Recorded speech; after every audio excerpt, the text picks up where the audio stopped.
Hola a todos, hola Paula. Bueno, mi nombre es Jessica Ramos.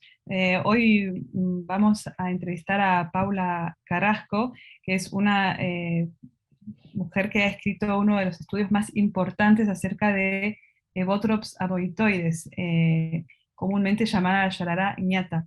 Así que esta entrevista es para la Fundación SILA, y la verdad que estamos encantados de recibirla, de entrevistarla en el día de hoy, y bueno, esperemos que esta entrevista les aporte nueva información a todos. Buenos días, Paula, para empezar. Hola, Jessica. Es tempranito allá, ¿no? Me imagino. Son las Eh, 11. bueno, está bien. Bueno, acá Aquí. son las 4. Bueno, nada, si para empezar, si te podías presentar un poquito, como explicarnos cuál es tu trabajo, en qué consiste, y bueno, eso en algunas palabras, Bueno, si puede ser. yo soy bióloga y realicé mis posgrado especializándome en el estudio de serpientes. Cursé biología, después hice una tesis doctoral y actualmente tengo doble dependencia, trabajo para la Universidad Nacional de Córdoba, donde hago docencia también, y para el Consejo Nacional de Investigaciones Científicas y Técnicas de Argentina, el CONICET. Soy plantel permanente como investigadora de esa institución. Entonces mi trabajo es relacionado a estudios evolutivos, podemos decir en general, de un grupo de serpientes, las víboras. Este grupo de serpientes venenosas que, bueno, son animales de importancia médica, bueno, tienen eh, toda una cuestión relacionada a la salud pública. Entonces, mis estudios van por el lado evolutivo, pero también un poco en lo relacionado a lo que es ofirismo.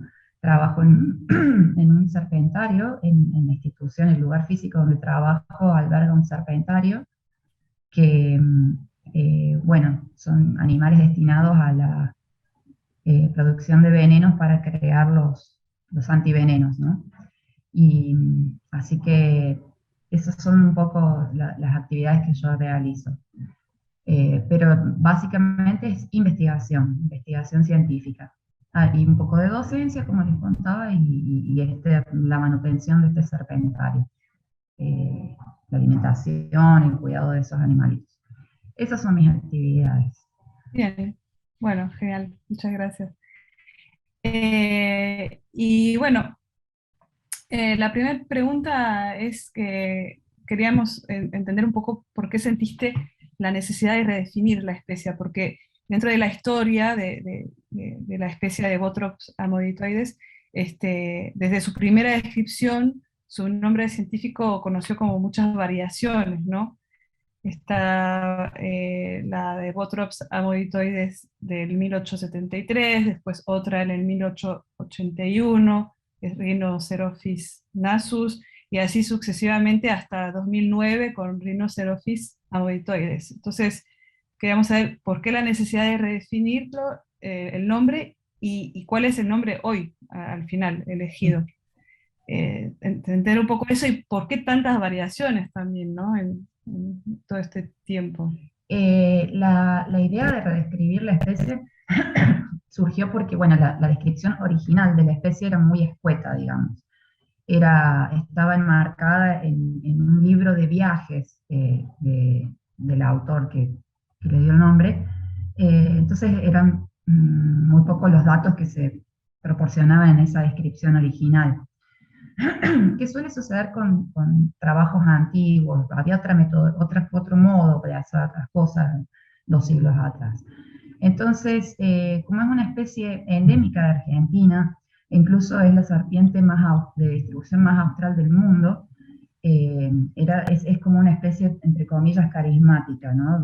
Entonces, eh, a partir de todo eso, fue que decidimos redescribirla y proporcionar información completa, exhaustiva sobre eh, sus características morfológicas, pero también su distribución y la variación morfológica que presenta. en toda su distribución, que es bastante amplia en Argentina.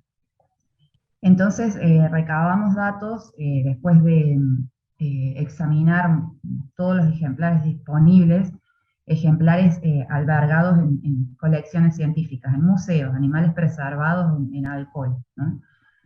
Eh, a partir de esa examinación hicimos este trabajo. Y bueno, los cambios en los nombres, eso se llama lista sinonímica. Eso refleja la historia taxonómica de una especie.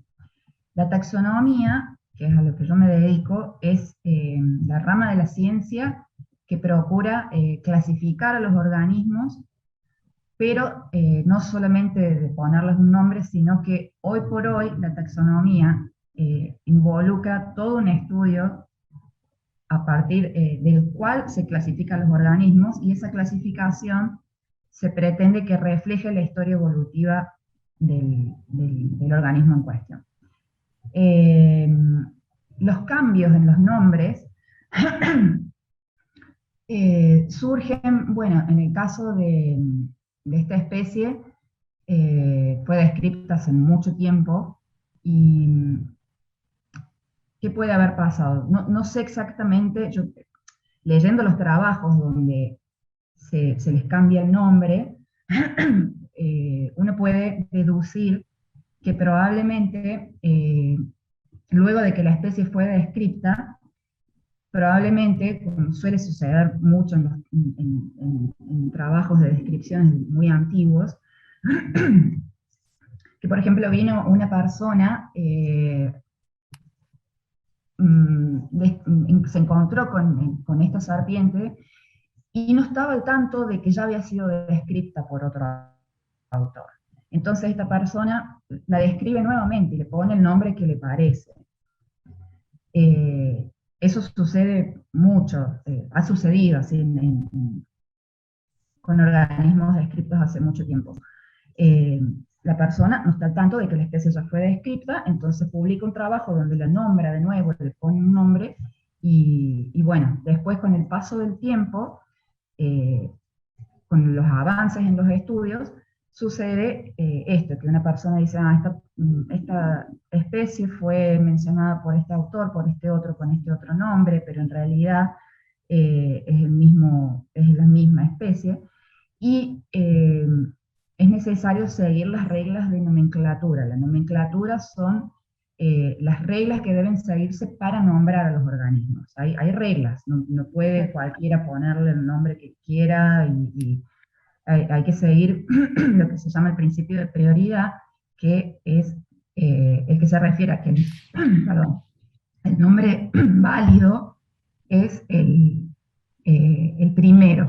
El primero que se utilizó es el que tiene validez.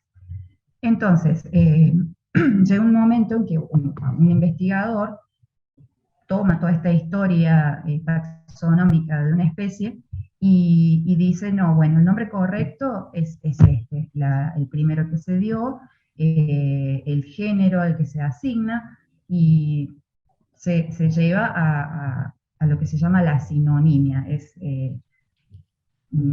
decir, este nombre, Rhinocerophis nasus,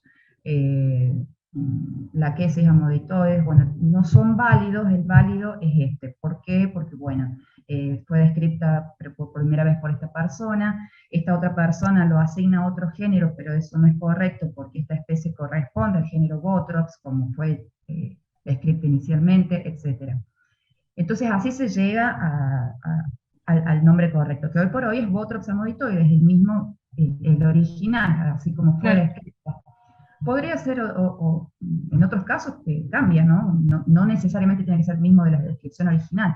En este caso es correcto, corresponde, después de haber estudiado toda la morfología y la distribución y todos sus atributos de esta especie, el nombre original refleja su identidad taxonómica. Puede suceder, en otros casos sucede que no, se cambia, no es el mismo que el original, porque quizás al avanzar en estudios, un investigador, por ejemplo, se da cuenta de que un gran grupo de organismos originalmente asignados a un género, ese investigador, por ejemplo, descubre que hay subgrupos que son atribuibles a cada una clasificación, y por ejemplo un género se divide en más de un género. Una persona propone desdoblar, digamos, la clasificación. Entonces ahí sí puede suceder eh, que una especie tenga en la actualidad un nombre distinto al original con el que fue descrita. En el caso del 2009, hubo un grupo de investigadores que le asignaron a esta especie otro género, el género Rhinocerophis, que había sido utilizado por otro autor en 1881, y desdobló al género Botrops en más géneros, Rhinocerophis, Botropoides y Botrops, pero justamente ese fue el trabajo de mi tesis doctoral. Yo trabajé con ese género Botrops, con su taxonomía, y evaluando el trabajo de estas personas que dividieron en más de un género, notamos que no estaba justificada esa división, esa clasificación. De hecho, había algunas cuestiones nomenclaturales que no estaban correctas. Bueno, para no andar en detalles, en ese trabajo que se publicó en el 2012, propusimos que esa clasificación propuesta en el 2009 por este grupo de autores no estaba reflejando realmente la diversidad de este grupo de serpientes. Estaba dejando de lado información, era un poco arbitraria esa propuesta de clasificación, ¿me explico? Entonces, propusimos volver todo ese grupo de serpientes a su género original, Botrops. Entonces ahí es que se volvió a la nomenclatura original de la especie, Botrops amoditoides. En este caso quedó igual al nombre original con el que fue descrito. Claro. Entonces estos cambios simplemente reflejan los avances en los estudios. Se coloca en esta lista sinónima en la descripción de una especie para, bueno, reflejar simplemente cómo se fue avanzando en los estudios. Es la referencia que te permite saber cómo fue la historia de la clasificación de ese organismo en cuestión. Bien, bueno. Y comúnmente el Botrops amoditoides se la nombra Yarará añata, ¿así es? Yarará añata, sí. La Yarará añata. Las Botrops, las serpientes del género Botrops, se les suele llamar en general yarará o yararaca en Brasil. Es un término de origen guaraní que significa soberbia. Esa es la traducción que se le da, soberbia, es como la gente nativa las llamaba. Entonces ese es el nombre común. Ñata porque tiene el hociquito elevado, esta serpiente tiene como la naricita levantada, por decirlo así, entonces se la llama ñata. Claro. Después tenemos la yarará grande, que es la Botrops alternatus, se le llama yarará grande porque, bueno, es la más grandota. La yarará chica es la Botrops diporus, que es un poquito más chiquita, y esta es la yarará ñata. Ese es el nombre común, sí. ¿Y cómo se podría determinar su zona de habitación, digamos? ¿Por dónde está? Es un animal que habita en zonas áridas y semiáridas, pero el espectro de ecorregiones que abarca su distribución es amplio, porque es un animal que está desde el noroeste de Argentina en zonas precordilleranas. La altitud máxima a la que se la ha registrado son 3.700 metros en Salta, en la provincia de Salta, y de allí tiene una distribución hacia el sur que es como una cosa oblicua hacia el sur-oeste, llegando hasta la Patagonia. En la Patagonia habita zonas bajas con respecto al nivel del mar.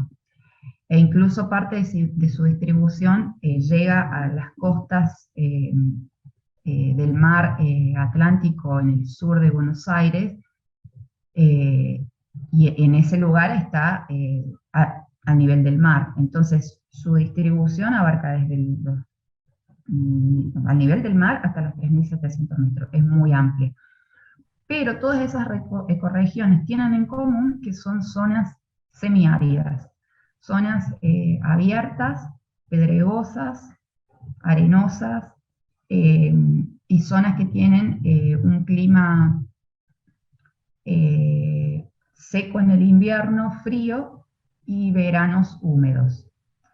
Eso es lo que caracteriza a la distribución. Pero como decía, podemos encontrarlas en zonas montañosas, en zonas de estepas, o sea, zonas bajas y amplias y de baja altitud, o en médanos, como decía, en la costa atlántica del sur de Buenos Aires. Entonces, es una distribución bastante amplia y con diferentes condiciones, reunidas en esto que decía, una zona semiárida. Y en esa distribución, o sea, se examinaron 101 especímenes, ¿no? Es cierto. ¿Y se ha notado alguna diferencia a nivel genético o morfológico según las distintas localidades? Bueno, en ese estudio, que fue en el 2010, ya fue hace un tiempo, nosotros notamos variación y la describimos, pero no la analizamos. Ese análisis de lo que me estás preguntando es hoy por hoy el tema de estudio de una tesista doctoral a la que dirijo. Ella está haciendo ese estudio en mayor profundidad. Entonces eso está en marcha, no puedo comentar algún resultado porque ella está ahí trabajando hoy por hoy en eso. Pero sí, ya algunos indicios muestran de que hay una variación en su morfología con respecto a las ecorregiones que habitan. Estamos viendo de que los ejemplares de la especie que habitan Patagonia tienen un morfotipo particular que se diferencia un poco de los animales que se distribuyen más hacia el norte. Y a nivel genético, bueno, no puedo aún decir porque está trabajando en eso. Ella ha obtenido muestras de ADN ya de individuos representativos de todo el área de distribución, y está justamente ahora, bueno, haciendo los análisis de está en curso. La cuestión del laboratorio para obtener las secuencias de ADN y meterlas a un programa y analizar y ver si hay alguna estructuración geográfica demostrada a partir de la información genética. Y lo que queremos ver es si esa diversidad genética, que estamos seguros que la hay, si se corresponde con estas agrupaciones morfológicas que estamos viendo, que también todavía está en análisis, pero que ya de la cual ya hay indicios. Entonces, al encontrar esta diferenciación, uno puede inferir un poco cómo fue la historia evolutiva de esta especie. Decir, por ejemplo, esto no son resultados, son hipótesis. La población del noroeste de Argentina es más antigua, las poblaciones de más al sur son más nuevas, por decirlo así, más recientes, lo cual sería un indicio de que la especie ancestralmente estuvo en el noroeste de Argentina y luego se fue dispersando y hasta llegar a su distribución actual, y durante todo eso estamos hablando de periodos de millones de años, ¿no? Entonces, uno encontrando esa estructuración geográfica y morfológica, uno puede decir, bueno, cuando se asentó la especie acá se fue diferenciando porque las condiciones en este lugar eran distintas, entonces para adaptarse a esas condiciones geográficas se fue moldeando, por decirlo así, su fisonomía, su morfología, su genética, todo, ¿no? Todo. Ese es el fin de este estudio que está haciendo nuestra estudiante. Así que eso es todo lo que puedo contar por el momento, pero sí seguro que hay una diferenciación. Y lo que hay que ver después de que tengamos estos resultados es si se justifica un rearreglo taxonómico, es decir, un rearreglo en la clasificación. Puede suceder, que no lo creo, pero podría suceder que lo que se considera Botrops amoditoides, si vemos que hay mucha diferenciación entre poblaciones, puede justificarse desdoblar esa especie en 3 especies, por ejemplo. ¿Y cuál sería el fin de esto? Bueno, hacer un rearreglo en la clasificación de ese tipo sería para reflejar mejor esa diversidad que existe en una determinada población, en este caso de toda la yararaniata. O no, a lo mejor no se justifica hacer un desdoble de la clasificación de ese tipo porque vemos que la población es homogénea en general en cierto sentido y que sus variaciones son intraespecíficas, o sea, son poblacionales y no justifica un rearreglo en la clasificación. Eso, bueno, lo veremos después cuando tengamos los resultados.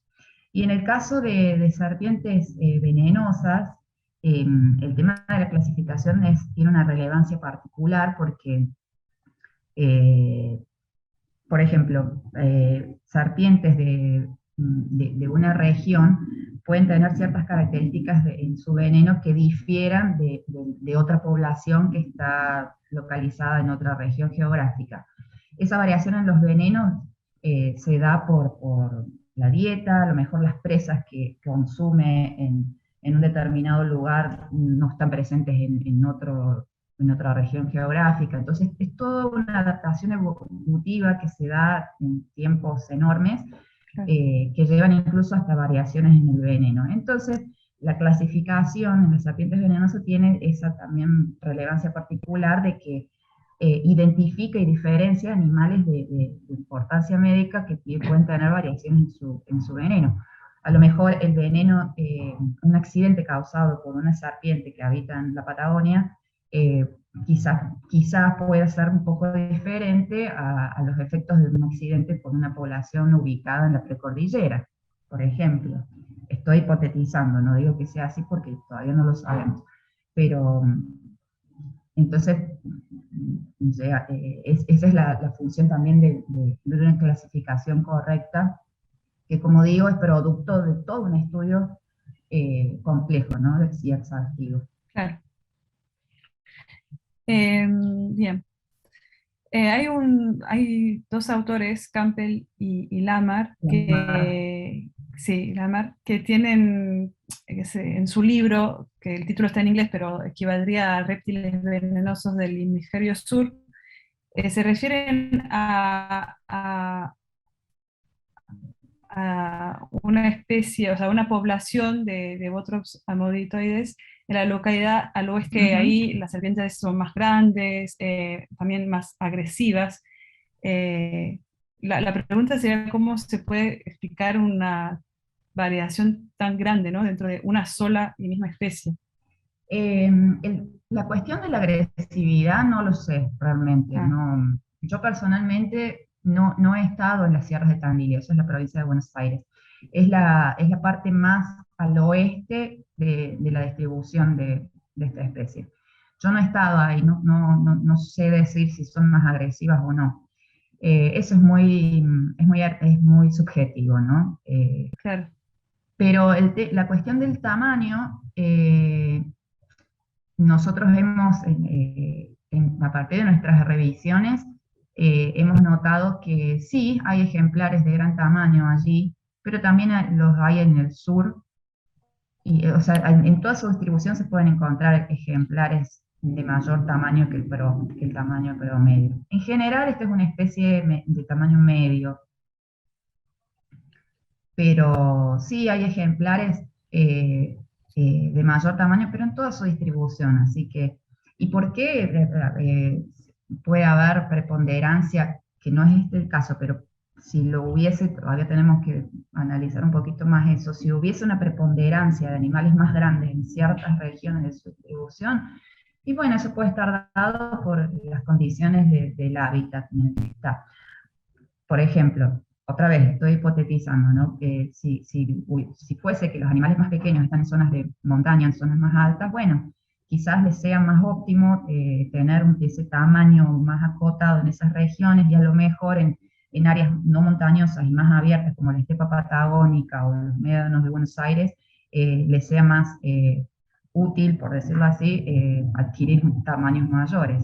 Claro. Puede ser una explicación. Pero lo que Campbell y Lamar mencionan, bueno, en el trabajo de ellos, que fue increíble, ellos recopilaron un montón de información y mucha de esa información son comentarios de personas, eh, alguna reseña en alguna publicación, y bueno, entonces ellos mencionan todo eso, pero eh, la verdad es que el tema de la agresividad creo que es muy es subjetivo. Claro, Eh, sí. es subjetivo. Yo lo he notado en el serpentario que los animales tienen caracteres, caracteres diferentes, por decirlo así. Tenés la que es más agresiva, la que es más tranquila, como Aún las siendo de la personas, misma especie, de o la sea, misma todo igual, especie, claro. claro. Sí, Es así, realmente es así. Hay animales que son de la misma especie, son más agresivos, otros más tranquilos, se da eso. Entonces, claro. Bien. Y yendo un poco más en el detalle, hay un autor, que a ver si lo pronuncio bien, Burger sería, en el bueno, 70, sí, en el 71, que reconoce tres grupos de esa especie, que serían la Newedi, Alternatus y Amoditoides. Y están formadas, o sea, esas especies, por varios serpientes, la especies. Amoditoides, la Rhodingeri, la Microphalamus y la Columbianus. Este, esta propuesta que hace ese autor, ¿te parece más justa que las que se hicieron antes? Porque hubo varias, ¿no? También en el 99 por Booster, en el 2002 por Martins. Bueno, ¿te parece más justa la de Burger o qué pensás No, acerca de no, eso? porque como decía antes, las clasificaciones van cambiando a medida que se avanza en el conocimiento sobre un grupo, una población, una especie, un grupo de especies. Eh, en años anteriores, el siglo pasado y el anterior y tiempo atrás, las clasificaciones se basaban en una observación de la variación morfológica y nada más. Un autor decía, bueno, estos individuos, este grupo de especies se parecen entre sí, las agrupo acá, este otro grupo de especies son similares, entonces propongo agruparlas acá. Pero hoy por hoy se intenta que esas clasificaciones conlleven un estudio exhaustivo que con las metodologías y las tecnologías que existen hoy por hoy nos permiten ahondar, por ejemplo, en la estructura genética de un grupo, que antes no se tenía en cuenta cuando se hacían estas clasificaciones. Entonces, lo que propone Burger es simplemente basada en la morfología simplemente observada, no analizada, ¿sí? Entonces, eh, en estudios que se han hecho en los últimos años han demostrado que las especies que él agrupa en realidad tienen historias evolutivas distintas, hay diferencia genética, entonces no, esa agrupación que propone Burger no refleja la historia evolutiva eh, Claro, aparente de los individuos. porque de lo que tengo entendido es que digamos que esos tres grupos que reconoce Burger eh, son muy parecidos morfológicamente a Bothrops pictus y Reidingeri, entonces Sí, podría formar eso un solo grupo en realidad. claro, Bothrops amoditoides, la yararañata, es morfológicamente muy similar a esta especie de Bothrops pictus y Reidingeri, que son endémicas de Perú, que están del otro lado de la cordillera. Sí, son muy similares, pero nosotros y otros autores, otras personas también, han analizado datos genéticos de estas especies y morfológicos también. De hecho, estamos desarrollando en este momento un estudio de esta Bothrops pictus con colegas de Perú. Estamos ahondando en el estudio de la diversidad morfológica y genética de esa población, de esa especie. Sí, se parecen mucho con otros amoditoides, pero tienen historias evolutivas separadas.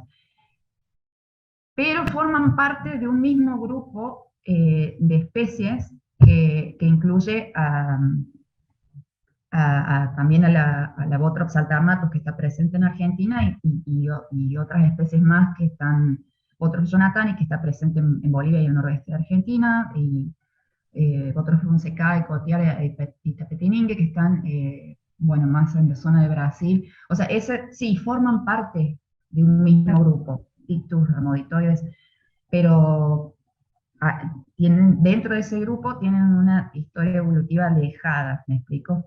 Entonces, sí, es más o menos correcto en ese sentido lo que proponía Burger, de que forman parte de un mismo grupo. Claro. Pero bueno, son especies distintas, Pictus y Amoditoides. Se parecen mucho y uno puede ahondar en estudiar por qué son similares. A lo mejor han estado bajo presiones evolutivas similares por el tipo de ambiente en el que habitaron. Si bien donde está otros Pictus y donde está Amoditoides, las ecorregiones son muy distintas, sí tienen en común que son también zonas semiáridas o muy áridas, abiertas, pedregosas. Entonces, si bien son regiones del planeta que están relativamente alejadas, a lo mejor comparten características similares que ha llevado a que estas especies tengan similitudes morfológicas. Entonces, bueno, considerarlas lo mismo, con certeza no, porque tienen diferencias morfológicas. Tienen una similitud general, pero cada una tiene sus características morfológicas distintivas. Bien. Estos monitores. Ok. Y retomando esas dos especies o sea, no sé si especies, pero la Pictus y la Rhodingeri, esas dos, ¿estarías en contra de la propuesta de que sea aceptado como una subespecie, perdón, de Pictus para convertirse en algo, o sea, en Botrops Pictus rhodingeri? ¿Podría ser eso? Bueno, como mencionaba recién, actualmente estamos desarrollando un estudio sobre Claro, sobre también. Sí, Pictus. El problema con esta especie es el siguiente. Pictus fue descrita antes que Rhodingeri.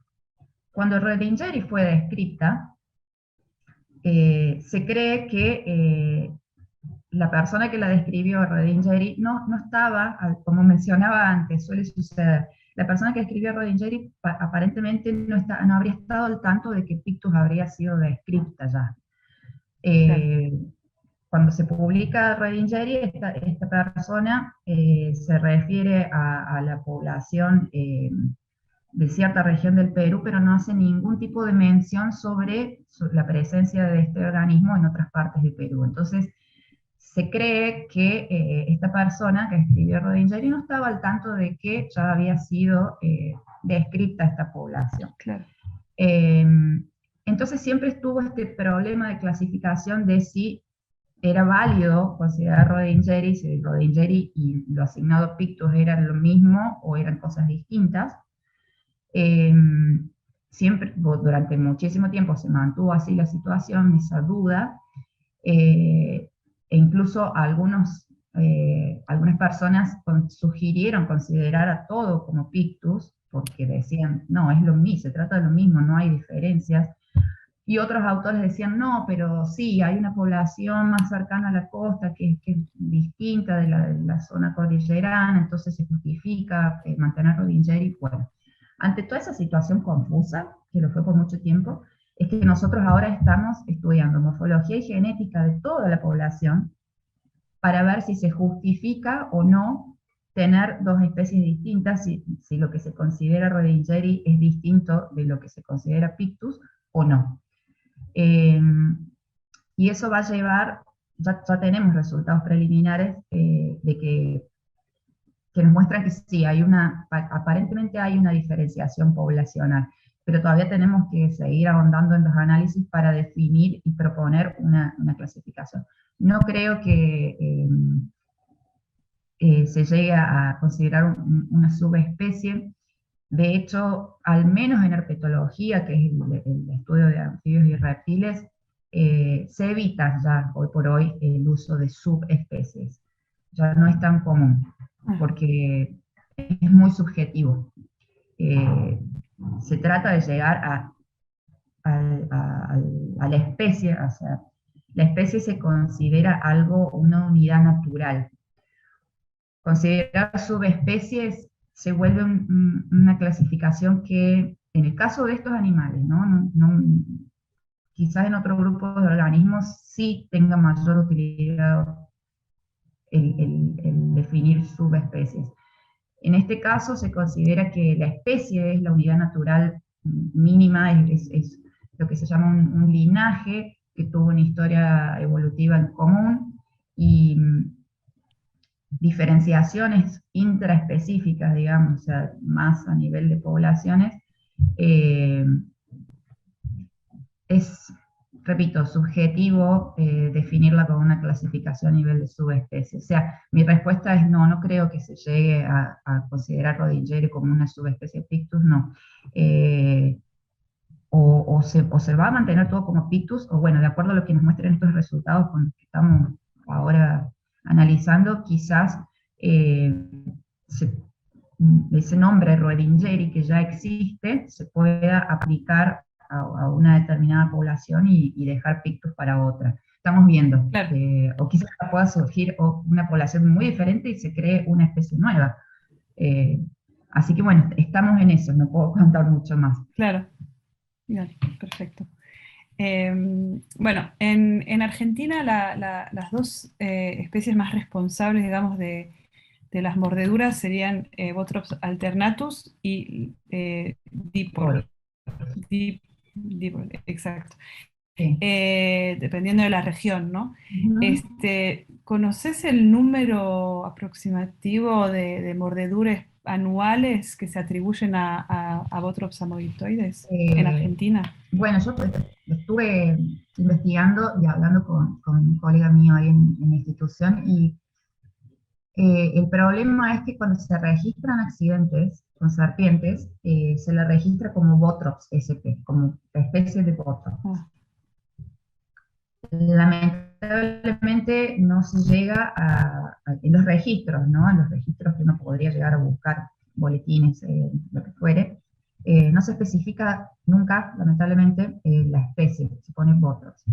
Entonces no hay forma de saber un número específico de accidentes con amoditoides. Lo que yo puedo decir de mi experiencia en el trabajo del serpentario, que siempre nos enteramos cuando ha habido un accidente, porque el hospital donde se tratan estos accidentes está muy cerca del serpentario donde yo trabajo, entonces siempre nos enteramos cuando ha habido un accidente y siempre sabemos de qué especie fue. Y de los 15 años que yo trabajo en el serpentario, nunca hubo un accidente con amoditoides, mira. hasta donde Y yo sé, eso, en Córdoba, eso, en la provincia de claro, Córdoba, que es donde yo claro, habito. sí. No, realmente, lamentablemente, no puedo decir, no está registrado si ha habido accidentes que seguramente que los ha habido en el país, ha habido accidentes con amoditoides, por supuesto, pero no hay números de accidentes Claro, con esta especie. entiendo. Eh, pero yo me atrevo a decir, como decía recién, por mi experiencia en el serpentario, que son muy infrecuentes. Eh, y yo percibo también, esto lo digo desde mi experiencia con los animales, que no, quizás haya no digo agresividad, pero una mayor posibilidad de encuentro con estas otras especies, diporos y alternatus, que con amoditores. No diría que sea por una cuestión de agresividad mayor o menor de una especie a otra. Yo creo que simplemente se trata de una cuestión de frecuencia de encuentro de la persona con el animal por donde habita el animal. la menor frecuencia de accidentes con ñatas. Creo que es por las características de la zona en la que habita. Una Botros diporus, una Botros alternatus es más frecuente, más posible encontrarla en zonas más urbanas, por ejemplo, porque son por su tipo de hábitat. Entonces el encuentro es más frecuente con esas especies que a lo mejor lo es con amoditoides. Yo creo que pasa por eso. Claro. Pero sí, lamentablemente no puedo decir, no hay, ya estuve buscando, no hay registro de números así de accidentes con amoditoides anuales. Porque como digo, siempre los accidentes se reportan como botrops, especie de botrops. Claro, claro, entonces no se sabe más Claro, específicamente. porque por ahí llega la persona accidentada al hospital y por las indicaciones que da la persona de cómo es el bicho, bueno, el médico no sabría especificar de qué especie se trataba. Entonces se pone Claro, Botrops SP. Y lamentablemente, bueno, es claro. así. Sería bueno, pienso, que las personas de la medicina que se dedican a atender estos accidentes, bueno, habría que fomentar que tengan mayor eh, conocimiento sobre cómo diferenciar. Lo que pasa que, bueno, es difícil también cuando lo óptimo sería que la persona que fue picada lleve al ejemplar de Claro. serpiente al hospital. Ahí sí el médico podría decir si Botros amoditoides es la ¿Eso causante de esta ocurre? especie, No, pero no, no suele no es muy ocurrir mucho. extraño, muy frecuente. Claro, Sería lo óptimo, sí, porque serían datos útiles no solo para la parte médica, sino el estudio que hacemos nosotros también. Pero no, eso no sucede casi claro, nunca. sí, Eh, bien. Y bueno, como lo fuiste explicando y escribiendo, esta especie de yarará, digamos, vive en ambientes muy diferentes, o desde el mar hasta Jujuy a 3.700 metros, o sea, es algo muy diverso. ¿Vos pensás que la distribución de esa especie se puede seguir expandiendo y que todavía no se conoce todas las localidades al día de hoy donde puede estar viviendo? Eh, bueno, como decía antes, los procesos que llevan a que una especie esté en determinada área son procesos de Claro, millones de años, son tiempos evolutivos muy grandes. Eh, Sería difícil hoy por hoy decir si la especie se está expandiendo o no. Lo que sucede es que, ¿qué determina que una especie esté en un área y no en otra? Bueno, factores que tienen que ver con la biología de la especie y factores que tienen que ver con las características geográficas y climáticas de una región. Las especies tienen un rango de tolerancia a las condiciones del ambiente. Hay condiciones que su fisiología, su organismo no tolera hasta ciertas condiciones, determinada temperatura, determinada humedad, etc. Entonces, yo diría, no sé, no podríamos decir si la especie se está expandiendo, porque como digo, son procesos que llevan muchísimo tiempo. Pero sí creo que con tantos años de estudio y de colecta de ejemplares que están depositados en museos, yo creo que la distribución que conocemos hoy de la yararañata es esa. Eh, no creo que haya localidades muy dispares, muy lejanas en las que la especie esté y no lo sepamos. bien, Sí puede haber áreas dentro de su distribución ya conocida donde no fue registrada y llega un día y la encontramos, por ejemplo. Pero fuera de esa área de distribución que hoy se conoce, muy lejos de esa área, no creo que esté porque está ahí, porque esas son las condiciones en las que eh, el animal puede vivir y desarrollarse. Eh, pero bueno, no soy categórica tampoco en esto. Puede suceder, o sea, la naturaleza no es, total, no es tampoco tan predecible, o sí. sea que puede suceder. Pero yo Y, creo que y en Chile, por ejemplo, porque Chile tiene como su parecido a nivel geográfico y ambiental, ¿no? Con lo que ciertas partes pasa de es Argentina. que ¿Estaría ahí? O sea, estar ahí también o no? ¿O Eh, no se sabe? yo lo hallo muy improbable, porque no solamente sucede esto que mencionaba antes de los rangos de tolerancia de un organismo a las condiciones climáticas, etcétera, sino que también hay una historia eh, evolutiva, ya lo mencioné varias veces, que han determinado en el tiempo que esa especie esté ahí. Por ejemplo, en el proceso de expansión de una especie, que como dije, lleva millones de años, eh, sucede que a veces ese organismo se encuentra con una barrera geográfica eh, y no llega hasta ahí porque una barrera geográfica puede ser una cadena montañosa, por ejemplo. Bien, Y en el caso de amoditoides, por estudios que se han hecho, se estima que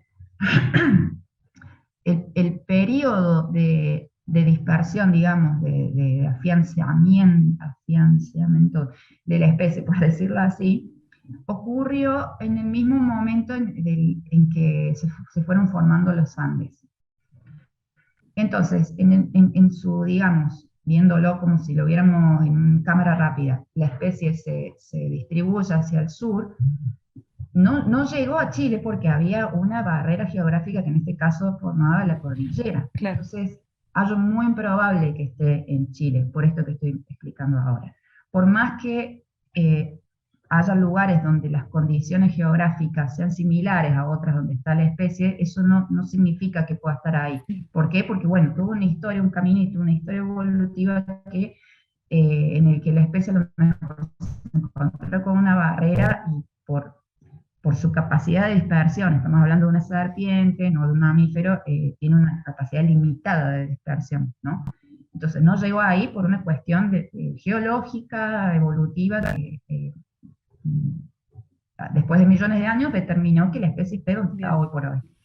Pero por supuesto no hay que descartar, claro. ¿no? Lo que Sí, pasa es que lo hallo improbable porque en tantos años de actividad científica, nunca, jamás hubo, hasta donde yo sé, y hasta donde, bueno, sabemos los que nos dedicamos al estudio de reptiles, nunca hubo una mención o alguien que vio, porque siempre eso se sabe, y nunca hubo ninguna mención de que la especie estuviese en territorio chileno. claro. Bien. Pero bueno, no se descarta, No ¿no? se descarta, claro, siempre puede pasar. Pero incluso conozco colegas que han estado haciendo trabajo de campo en esas zonas y nunca, nunca hubo un avistaje, un registro de amoditoides en esa parte. Ok. Y, y bueno, entonces, ¿cuál sería la amenaza más grande o más importante para esta especie? Si es que la hay. Supongo Eh, que sí. bueno, como para todas otras especies de reptiles, hablo de reptiles porque el grupo que estudio, la principal amenaza es la pérdida de hábitat. La urbanización, el uso del suelo para siembra, para la destrucción del hábitat, el avance en el uso del suelo. Esa es la mayor amenaza. Por supuesto que hay regiones donde la amenaza va a ser menor porque este avance urbano no llega, pero en otras zonas donde esto sí está sucediendo, bueno, sí, esas poblaciones, por ejemplo, la población de la precordillera, bueno, quizás esté un poco menos en riesgo que poblaciones que están en las costas de Buenos Aires, por ejemplo. Entonces, esa es la pérdida de hábitat por el uso humano del suelo, por decirlo Claro. en general, que puede ser urbanización, siembra, actividades agrícolas, eh, o bueno, cualquier otra actividad humana que lleve Claro, eso es a una la amenaza modificación efectiva, del ambiente. o sea, que pasa, Aunque esto es digamos. real y que está sucediendo no, y es amenaza para varios organismos, no solamente la serpiente. Y se Es, es, puede, es- claro, perdón, se puede afirmar no, entonces que antes de esa destrucción del hábitat estaban ahí, o sea, digo, porque por ahí hay zonas como Buenos Aires que están, o sea, hace muchos años, hace mucho tiempo que están ya sí, ¿cómo se diría? degradadas, digamos. Exacto, pues se puede afirmar que antes lo más probable es que estaban ahí No esas serpientes, ¿no? necesariamente, porque en el caso específico que mencionas de Buenos Aires, gran parte de la provincia de Buenos Aires es la ecorregión de la llanura pampeana, que no es el hábitat de Amoditoides. En la provincia de Buenos Aires, Amoditoides está en una región serrana, chiquita, las sierras de Tandil y las costas, los médanos de las costas atlánticas del sur. El resto del área de Buenos Aires, excepto estas regiones, siempre ha sido llanura pampeana y es la más modificada por las condiciones más húmedas y de tierra fértil que ha tenido la llanura. Pero esas regiones, cuando antes no estaban modificadas como lo están hoy, digamos, eh, no eran regiones donde, con las características de las regiones donde está hoy por hoy Amoditoides. Entonces, no creo que haya estado en la especie presente anteriormente en esa región, por esto que digo. Ok. Pero bueno, quizás, no sé, en algunas regiones de la costa atlántica, quizás en esas regiones la distribución de Amoditoides haya sido un poquito más amplia que hoy, pero bueno, no sabría decirlo. Pero no está amenazada de extinción igual, No actualmente. está No, amenazada. No, por bien, suerte no. claro.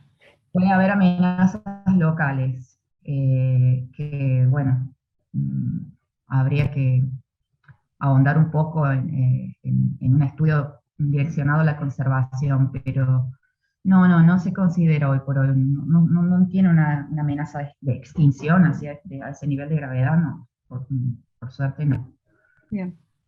Y bueno, esa es la penúltima preguntita que tengo. Es Clavotros diporus, se vio que tiene una gran adaptabilidad. Cuando su biotopo está desnaturalizado, esa serpiente se adapta bastante fácilmente a zonas urbanas o cultivos, ¿no? ¿Esto es lo mismo para amoeboides o no? ¿O no se Es adapta tan difícil para fácil mí o responder eso, pasa la ahí? verdad es que lo que Ah, mencionás, sí, es así. Y eso lo notamos en el serpentario con los animales que llegan. Por ejemplo, hay muchas zonas aquí en Córdoba que se han modificado para construir barrios privados, countries, y nos llegan muchos animales de esas regiones. O sea que sí, en el caso de Botros viporus parece adaptarse a ambientes perturbados. Las cascabeles, con las cascabeles sucede lo mismo. Un poco menos, en un grado menor, la Alternatus, creo que es un poquito quizás más susceptible que Diporus. Y me atrevo a decir, pero no lo sé con certeza, que Amoditoides no creo que tenga esa adaptabilidad. claro, esa condición de adaptarse a regiones perturbadas. Me atrevería a decir que no, pero no se ha estudiado, no puedo decirlo Ah, con certeza. bien, Eh, bueno. Y la última pregunta es, hoy en día, porque como mencionaste algunas veces en la entrevista, puede ser que alguien descubra una especie y que no se enteró de que otro en realidad es la misma o muy parecida. Hoy en día hay como una base de datos o una forma de saber, bueno, a sí, ver qué sí. está y qué no está, Ujú. porque supongo que sí, pero ¿eso es reciente o Sí, no, cómo se sí, hace hay. para Hoy por asegurarse? hoy por hoy no, es como que no hay forma que pueda suceder eso. Claro, Eso sí, era en la antigüedad, o sea, 2 siglos atrás, que venían muchos expedicionarios, por ejemplo, acá de Argentina o bueno, América, y en sus viajes, bueno, encontraban y describían, pero Hoy por hoy ya no hay forma de que suceda eso, de que alguien no se entere de que la claro, especie ya está descripta, porque hay montones de trabajos publicados y hoy por hoy, en el caso de reptiles, hay una base de datos de acceso público online, que es de Reptile Database, que se está actualizando constantemente y ahí están listadas todas las especies descriptas y si hay algún cambio en la clasificación o se describe una especie nueva, se incluye en esa base de datos, de Reptile Database. Ahí está todo. Entonces, en el caso de reptiles. Y también hay otras bases de datos online de acceso público para otros organismos. Hoy por hoy, la información está totalmente accesible para cualquiera en ese sentido. Entonces, no existe riesgo de que alguien describa algo que ya está descrito, no. Aparte, con el paso del tiempo, este trabajo taxonómico de clasificación y descripción es muy exhaustivo, es muy, eh, uno tiene que preciso, averiguarlo todo claro, antes de decir describo una especie nueva. Describir una especie nueva conlleva un trabajo, un estudio exhaustivo de lo que ya está, de lo que es, de lo que se describió. Eh, Antes era, bueno, más subjetivo. Ah, bueno, encontré esta expedición, describo una especie nueva. Bueno, hoy por hoy no es así, entiendo, es algo muy sí, exhaustivo y para que no existe margen de error hoy por hoy para ese tipo de bien. cosas. Bueno, bueno, pues las preguntas ya está, llegaron a su término. Te agradezco mucho por tu tiempo y por toda esa información, la verdad que todo muy preciso y nada, eso, muchísimas Bueno, gracias.